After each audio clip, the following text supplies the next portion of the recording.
Welcome students.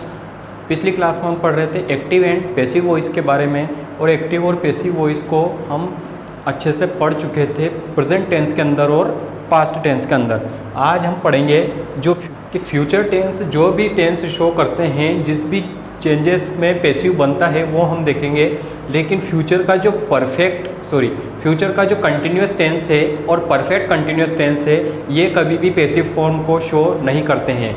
हम देखेंगे future simple के बारे में और फ्यूचर परफेक्ट के बारे में। और जो परफेक्ट कंटिन्यूस होता है वो चाहे पास्ट का हो, प्रेजेंट का हो या फ्यूचर का हो, कभी भी पैसिव फॉर्म को शो नहीं करता, उसका पैसिव नहीं बनता है। और आप लोग अगर इन क्लासों को अटेंड कर रहे हैं तो सबसे पहले आप कमेंट सेक्शन में अपने नाम के साथ अपनी अटेंडेंस को शो कीजिए, ताकि मुझे पता चलता रहे कौन स्टूडेंट्स क्लास ले रहा है या नहीं ले रहा है। आइए हम स्टार्ट करते हैं फ्यूचर टेंस के चेंजेस को। हम स्टार्ट करते हैं फ्यूचर सिंपल टेंस को। और फ्यूचर सिंपल टेंस के अंदर क्या होता है, एक्टिव वॉइस की जब हम बात करेंगे तो सब्जेक्ट होगा। और फ्यूचर टेंस की हेल्पिंग वर्ब हमने टेंस के अंदर पढ़ी है विल या शेल। शेल हमेशा आई और वी के साथ यूज़ होता है और बाकी सारे सब्जेक्ट के साथ विल का यूज़ होता है। और वर्ब की फर्स्ट फॉर्म इसमें दी हुई होगी और ऑब्जेक्ट होगा। इसको अगर हमें पैसिव फॉर्म में कन्वर्ट करना है तो जो पैसिव वॉइस बनेगा वो बनेगा ऑब्जेक्ट, क्योंकि क्या करना है, ऑब्जेक्ट को सबसे आगे लिखना है तो ऑब्जेक्ट को लिख दिया। इसके बाद विल या शेल प्लस बी। विल या शेल जो हेल्पिंग वर्ब है उसके साथ बी की फॉर्म का यूज़ करना है और फिर वर्ब की थर्ड फॉर्म का यूज़ करके बाय लगाना है और उस सब्जेक्ट को ऑब्जेक्ट के स्थान पर ऐसा कैसा लिख देना है।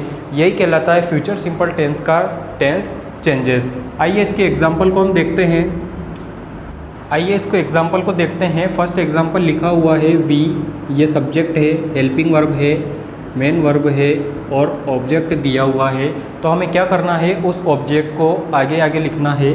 तो आवर कंट्री। अब चूँकि आवर कंट्री हमारा सब्जेक्ट है जिसके साथ हमेशा हेल्पिंग वर्ब के रूप में विल का यूज़ होगा और फिर विल का यूज़ करने के बाद बी का यूज़ करना है। वर्ब की थर्ड फॉर्म लगानी है बाय। सब्जेक्ट है वी और वी को जब हम ऑब्जेक्ट में रखेंगे तो ये बनेगा अस, बाय अस। नेक्स्ट की हम बात करें तो will the postman deliver the letters. तो वो जो द लेटर्स है वो सब्जेक्ट बन जाएगा, लेकिन हेल्पिंग वर्ब आगे लगी हुई है तो हेल्पिंग वर्ब आगे ही रहेगी। Will the letters. इसके बाद हमें इस बी का यूज़ करना है। बी वर्ब की थर्ड फॉर्म डिलीवर्ड बाय से सेंटेंस को जोड़ना है और जो सब्जेक्ट है द पोस्टमैन इसको लिखना है और question mark as it is लगा देना है। तो ये होता है फ्यूचर सिंपल टेंस। जब भी आपको शो हो जाए तो उसमें जो पैसिव चेंजेस होंगे वो इस अकॉर्डिंग चेंज होंगे। मेनली चेंजेस कुछ नहीं है, विल या शेल है उसके साथ बी को यूज़ करना है, बाकी सारा रूल वही है।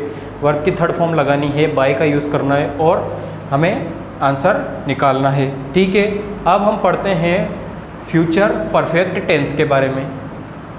जब हम फ्यूचर परफेक्ट टेंस की बात करेंगे तो एक्टिव वॉइस के अंदर सब्जेक्ट प्लस विल या शेल फ्यूचर टेंस की हेल्पिंग वर्ब हुआ करती है और इसके साथ लगता है हैव प्लस वर्ब की थर्ड फॉर्म प्लस ऑब्जेक्ट। ठीक है, अब जब हम इसको पैसिव में कन्वर्ट करेंगे तो ऑब्जेक्ट को फर्स्ट में लिखेंगे और विल या शेल के साथ हैव भी रहेगा, लेकिन बी की थर्ड फॉर्म बीन का यूज़ हमें करना है। बी की थर्ड फॉर्म बीन का यूज़ करने के बाद वर्ब की third form as it is रहेगी, बाय से सेंटेंस जुड़ेगा और जो सब्जेक्ट रहता है उसको हम लास्ट में लिखेंगे ऑब्जेक्ट बनाकर। ठीक है, तो ये होता है फ्यूचर परफेक्ट टेंस के अंदर जो एक्टिव वॉइस होता है कि वो पैसिव में कैसे बदलता है। हमें कुछ नहीं करना है, विल या शेल हैव के साथ बीन को लगा देना है। बाकी रूल वो के वही है जिनसे हम पिछले कुछ टेंस को चेंज करते हुए आए हैं। आइए इसके एग्जाम्पल को हम देखते हैं। ही सब्जेक्ट दिया हुआ है, हेल्पिंग वर्ब है, टोल्ड मेन वर्ब दी हुई है और द स्टोरी ऑब्जेक्ट दिया हुआ है। जब हम इसको पैसिव में बदलेंगे तो इस द स्टोरी को हम सब्जेक्ट की जगह लिखेंगे द स्टोरी, उसके साथ हेल्पिंग वर्ब लगानी है। अगर आई और वी है तो शेल लगाना है, वरना विल का यूज़ हमें करना है, विल, हैव और बी की थर्ड फॉर्म बीन का यूज़ भी इसी में कर लेना है। उसके बाद वर्ब की थर्ड फॉर्म जो हमें दी हुई है वही एज इट इज़ लिखनी है, बाय का यूज़ भी करना है और सब्जेक्ट है ही, और जब ऑब्जेक्ट बनता है ही तो वो बनता है हिम। इस तरीके से इस टेंस का चेंजेस हमें देखना है। The story will have been told by him. इस सेंटेंस की हम बात करें तो इसमें हेल्पिंग वर्ब आगे है, इंट्रोगेटिव सेंटेंस है तो आगे ही रहेगी। ठीक है, द लेटर्स ऑब्जेक्ट था जिसको हम आगे लिखेंगे तो द लेटर्स, द लेटर। अब हमें हेल्पिंग वर्ब का यूज़ करना है। हेल्पिंग वर्ब में हैव बीन लगाना है, हैव बीन। पोस्टेड वर्ब की थर्ड फॉर्म का यूज़ करना है, बाय लगाना है और बाय के बाद जो हमारा सब्जेक्ट था उसको लिख देना है बाय मोहन, और question mark as it is ऐसा कैसा आ जाएगा। तो क्या बना, will the letters have been posted by Mohan. ठीक है, यहाँ पे हमने देखा फ्यूचर सिंपल टेंस के बारे में और फ्यूचर परफेक्ट टेंस के बारे में। फ्यूचर का कंटिन्यूस भी नहीं बनता है पैसिव के अंदर और फ्यूचर का परफेक्ट कंटिन्यूस भी पैसिव में नहीं बदलता है, और ना ही पास्ट कौन कौन से टेंस, प्रेजेंट, परफेक्ट, कंटिन्यूस, ये चेंज नहीं होता है। पास्ट, परफेक्ट, कंटिन्यूस ये भी पैसिव में चेंज नहीं होता है। थर्ड टेंस है फ्यूचर कंटिन्यूस, ये भी चेंज नहीं होता है। और लास्ट फोर बचता है फ्यूचर परफेक्ट कंटिन्यूस, ये भी पैसिव में चेंजेस नहीं होता है। तो हमने जो टेंस देखे, प्रेजेंट देखा, पास्ट देखा और फ्यूचर देखा। पास्ट और प्रेजेंट में तीन टेंस चेंज होते हैं सिवाय परफेक्ट कंटिन्यूस को छोड़कर। और जो फ्यूचर की जब हम बात करेंगे तो फ्यूचर में सिंपल और परफेक्ट दोनों का यूज़, दोनों का चेंजेस होता है।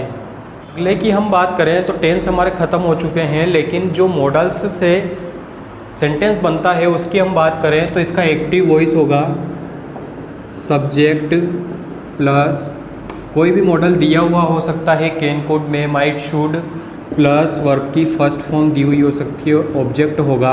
जब इसको हम पैसिव में बदलेंगे तो ये आपको एक्टिव में दिया हुआ है, जब पैसिव में बदलेंगे तो ऑब्जेक्ट को आगे लाना है और इस मॉडल की जगह मॉडल ही रहेगा और उसके साथ बी यूज़ होगा और वर्ब की थर्ड फॉर्म बदलेगी और बाय से सेंटेंस जुड़ता हुआ जो हमारा सब्जेक्ट होता है उसे हम ऑब्जेक्ट में लिख देंगे।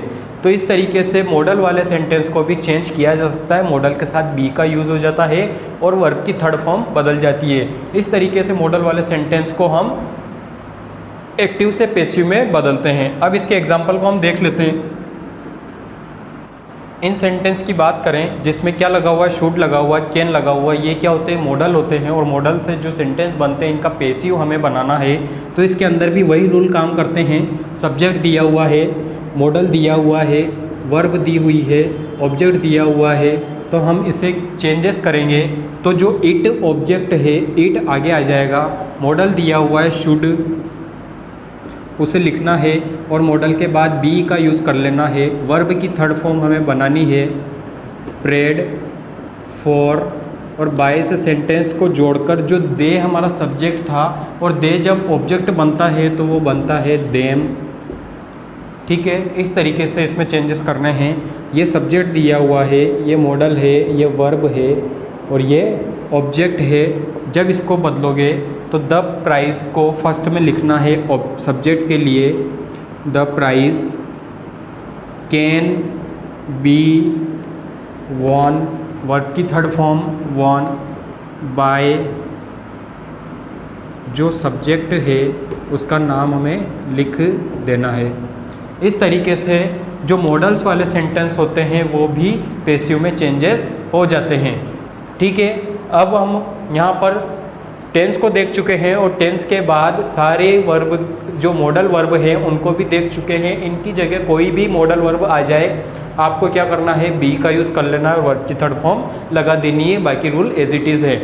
आपने अभी भी अगर इसके रूल को याद नहीं किया है, रूल लर्न नहीं किए हैं, तो आप पहले जो रूल वाली क्लास है उसको पढ़िए, वहाँ से रूल को लर्न कीजिए, उसके बाद ही आप इनको करिए, वरना ये आपके लिए आसान नहीं हो सकेंगे।